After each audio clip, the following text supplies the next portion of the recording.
వామ్మో, ఇది కారా ఇంకేమైనానా?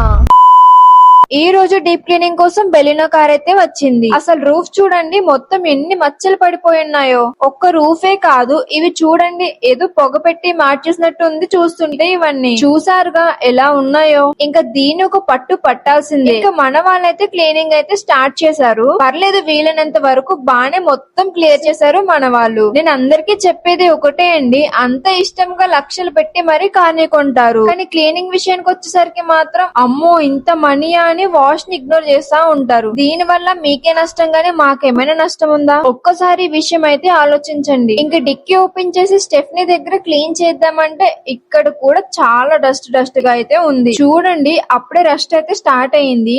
ఇలానే ఇగ్నోర్ చేస్తే ఇంకా మీ కార్ ని ఎవ్వరు కాపాడలేడు రస్ట్ నుంచి. సో ఫైనల్ గా కంప్లీట్ అయిన తర్వాత చూడండి, చాలా బాగుంది, షైన్ అవుతుంది కదా. అసలు మన దగ్గర డీప్ క్లీనింగ్ అయితే అతి తక్కువ బడ్జెట్ లోనే చేసిస్తున్నారు. మరి మీరు కూడా మన దగ్గర సర్వీస్ చేయించుకోవాలి అని అనుకుంటే కనుక స్క్రీన్ పైన కనిపిస్తున్న నెంబర్ కి అయితే కాల్ చేసేయండి.